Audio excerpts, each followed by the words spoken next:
The landscape of college athletics is ever evolving. Who better to discuss those issues than the director of Penn State Athletics? Sandy Barbour is on this edition of For the Record.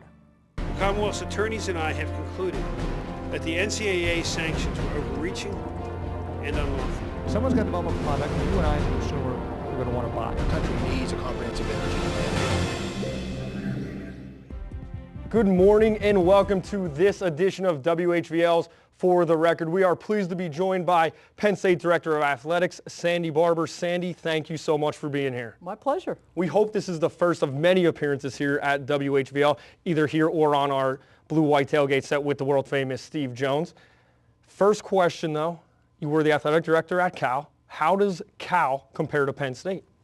Well, I mean, they may as well be as different as East Coast, West Coast, as by their locations, but they also do have a lot of similarities in terms of both great academic institutions with really, really passionate fan bases. But I also think you can point to things like 107,000 people in the stadium on a Saturday afternoon in Beaver Stadium and a capacity of about 65,000 at Cal and Memorial Stadium.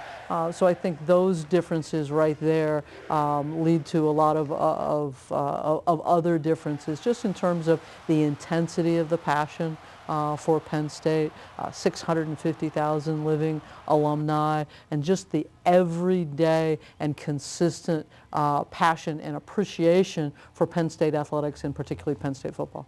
This fan base has, some would say, unattainable expectations. How much more pressure does that put on you to have a successful athletic department?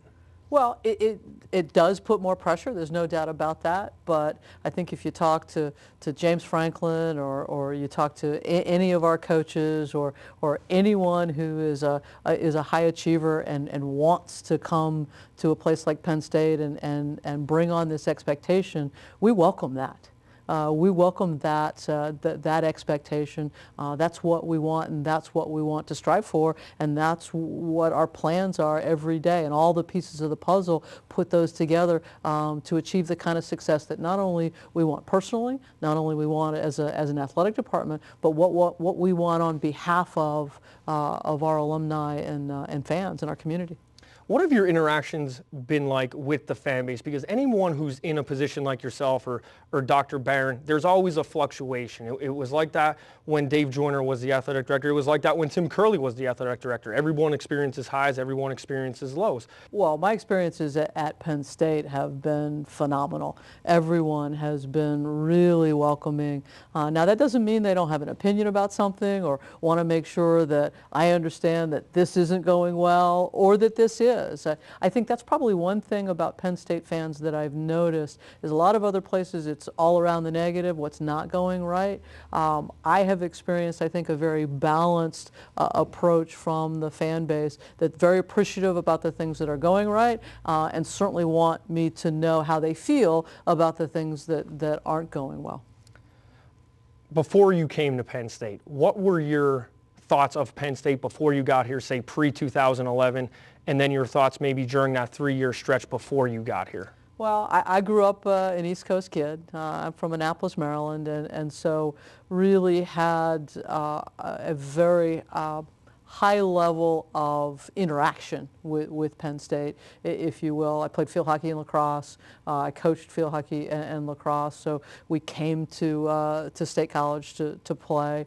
And I certainly had an appreciation, I said it in my press conference, for Penn State football and the place it occupied, not only in East Coast football and Mid-Atlantic, but also nationally, and who Penn State was. Certainly Coach Paterno and the leadership role that he played in the NCAA and his reputation for caring more about the guys and their education and their character than necessarily the wins. But the great part about it was not only did he graduate kids and have a high character young men in the program, but won a lot of football games too. So for me, Penn State was a place where you could have it all. And that's always been the reputation of Penn State for me. Certainly when the Sandusky scandal hit, I for me, at that point in time, I'd been in this business about 30 years, and I think each and every one of us, if we really thought about it,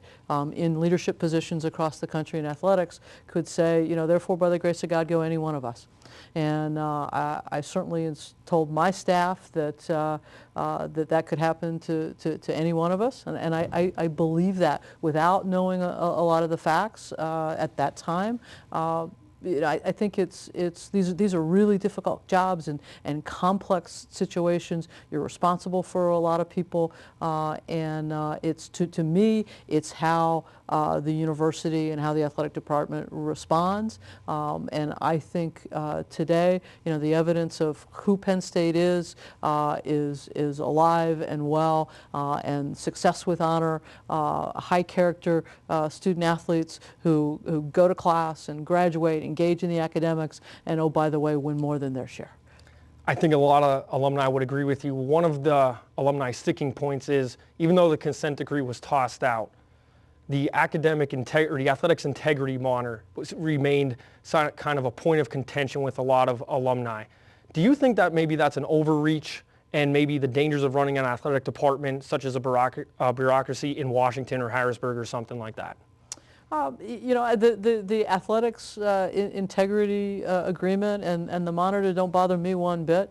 We're going to strive to do the right thing every day, 24 hours a day. And if I've got somebody there with another set of eyes and ears and ideas to help me with some perspective, I'm fine with that. I certainly understand from a looking back and thinking about Penn State and Penn State going through this really difficult situation. I understand the objections, but from the standpoint of every day helping Penn State to get better, I think it's nothing but a positive thing. The one thing that we're going to talk about coming up is the athletic department. What do you feel is the biggest challenge right now facing the Penn State athletic department? Well, I mean, our purpose, our why is about creating this fabulous world-class student-athlete experience. And, I think what I lay awake at night thinking about is, how do we resource that? How do we make sure we have the ability to create all of the conditions for success, whether they be provide them with the very, very best coaches, which I think we have an incredible coaching staff across the board in 31 programs, or whether it's the right scheduling or the right travel or enough recruiting resources to go out and get the very, very best young men or women. Facilities certainly are a huge part of what we do. So I would hesitate to say that our financial situation, and I certainly would never say money, is the number one priority, but it's creating this world-class student-athlete experience through which a community of 650,000 living alumni and a local community can connect through those student-athletes and that experience. And then how do we resource it? How do we afford it? 31 sports is a lot of sports. 31 sports, 850 student-athletes. It's a large, large program. A lot of folks are only trying to support 450 and 17 or 20 programs. We'll get into those resources in just a bit. Stay tuned. You're watching WHVL's For the Record. Welcome back to For the Record. Sandy Barbour in studio right now, Penn State Director of Athletics. And Sandy, we left off talking about resources. That's the lifeblood of any athletic department across the country, whether you're in Division II, whether you're in FCS football. Penn State was once the top 2 most profitable athletic departments in the country.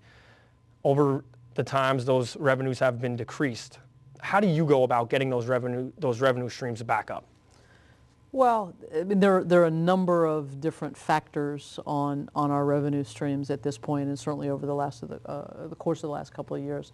One is direct impact on the $60 million fine, the lack of access to our Big Ten bowl revenues over the course of the last 3 years. So those are big hits to today's budget, and obviously the $60 million fine will continue to impact our budget for the next 30 years in terms of the way we're going to go about paying it. Others have been, if we've had decreases in revenues from football attendance, and so the other two are going to come back. The bowl revenues will start again in 15-16. Obviously, we'll pay the fine over time. We need to sell more tickets. We need to come up with different ways to create revenue streams. But all of those have to be by providing value to our fans. Value to our fans, value to our donors, present a very compelling case for support to our philanthropic community, and that's going to take work. That's going to take a lot of listening.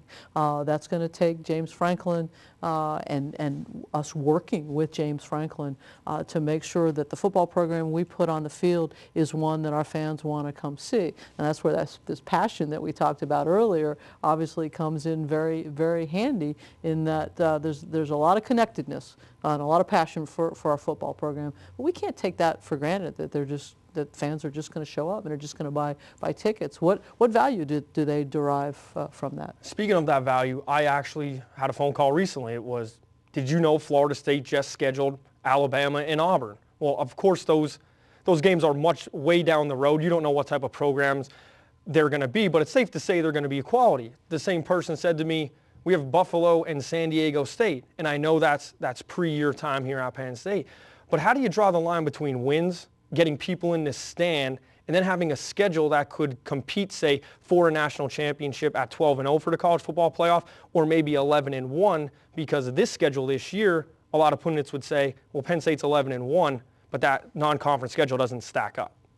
Well, it's scheduling in college football is a really complex art and science.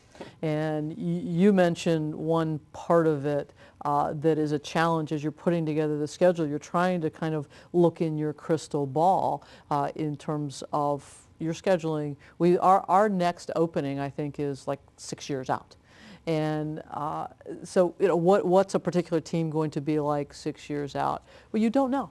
You have absolutely no guarantees. So some of it is you're looking back at history, you're trying to predict the future, but you're also looking at the name. And then it's a combination, it's a balance of what part of the schedule are we putting together for the growth and development and success of our football program in terms of wins, and what part of it are we putting together with a nod of the cap, a tip of the cap, to our fans, and maybe what they want to see and what they see as a valuable contribution to the season ticket package. The great news for us is, as a conference, we're playing 9 conference games. That guarantees you a certain strength of schedule, a certain quality there. Now, maybe not necessarily, again, what the fans would want to see for some of those.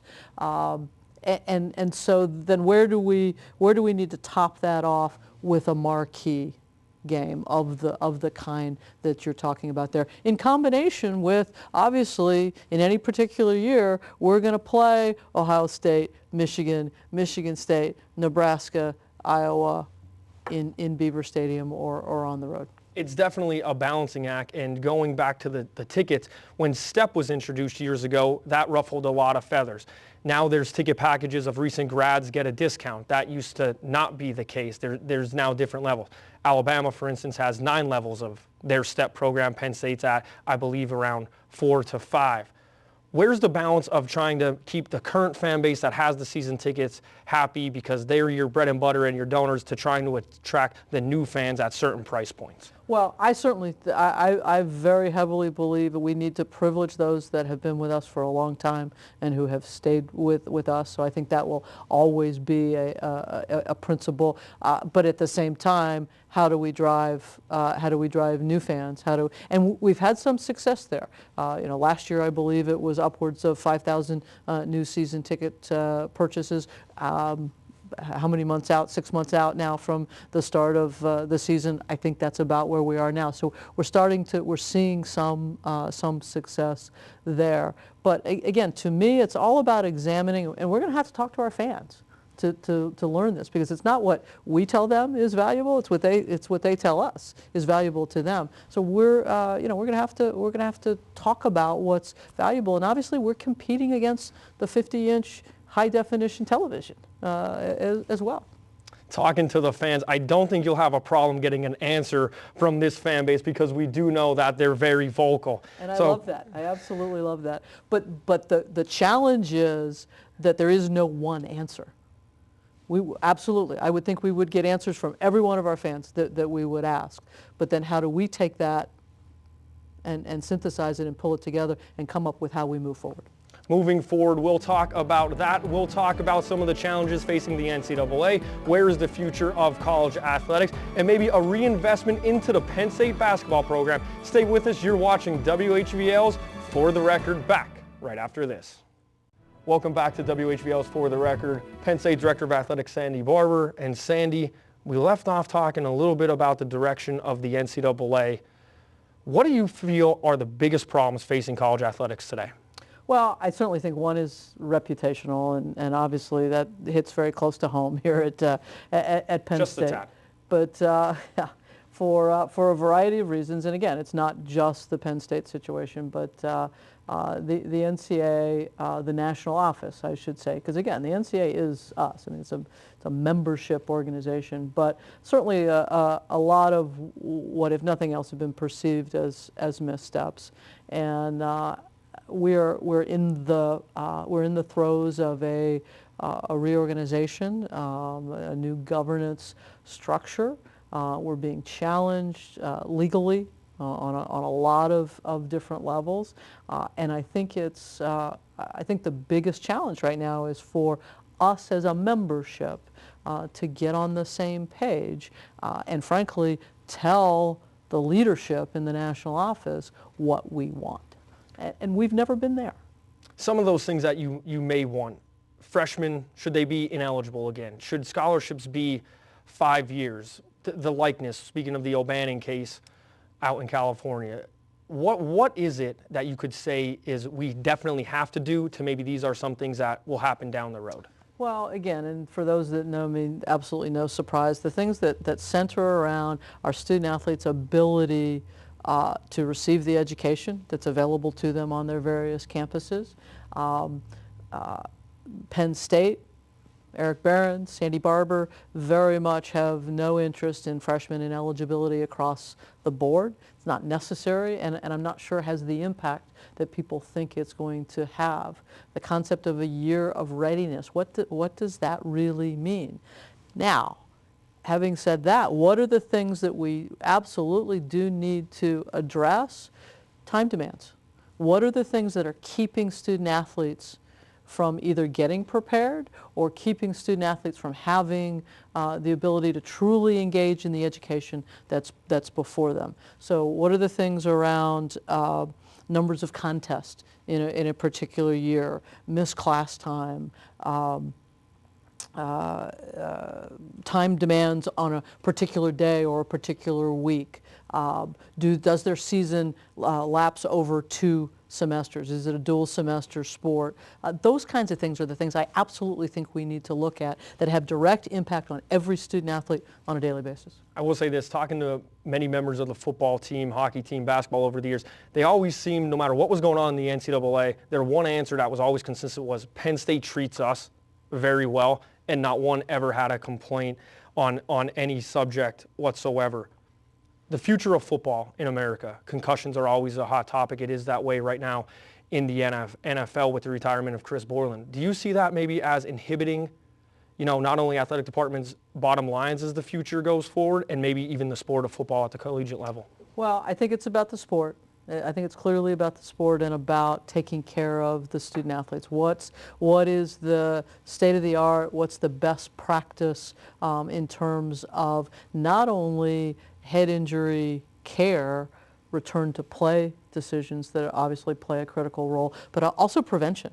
What are we doing from the standpoint of equipment? What are we doing in terms of this from the standpoint of the rules of the game? The NFL obviously from a rules standpoint has changed some things that they think will help with injury. So I don't believe that we'll ever stop playing the game of football. I do think education is really, really important. I mean, the people that say I would not have my son play football, well, you know, what is it they're basing that on?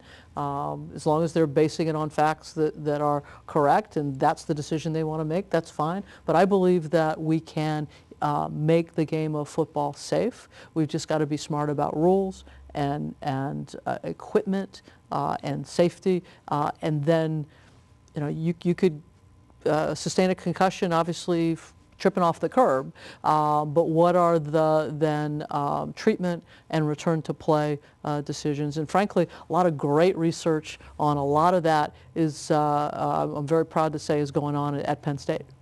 Changing gears a little bit, it is that time of the season, so we'll talk a little bit of basketball. Coach Pat Chambers rewarded with a contract extension. The future of the basketball program, if we look back through history, they've had ups, they've had many downs. Where do you find that spark to maybe jumpstart this program to get the Jordan Center up to capacity? Well, I think Pat Chambers could be, is that spark. And that's one of the things I love about him is his energy, his passion, his fit for Penn State. You know, obviously I arrived on campus in August and was hit immediately on Twitter with, you know, extend Pat, which I appreciate. I appreciate the passion, but you know, that was not the right thing for me to do immediately without having done my due diligence, which I did throughout the course of the season. I love the way the student athletes respond to Pat.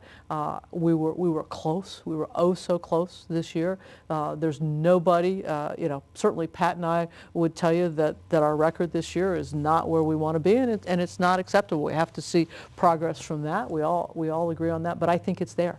I think it's in the pipeline. The recruiting class that's coming in is our highest rank ever in our history. So I think all the signs are there, and I believe that Pat certainly earned the extension, deserves the support, and then we've got to do things around him. He can't do it himself. It's not just about the student athletes that he puts on the court and how he coaches them, but what kind of environment do we create around the program?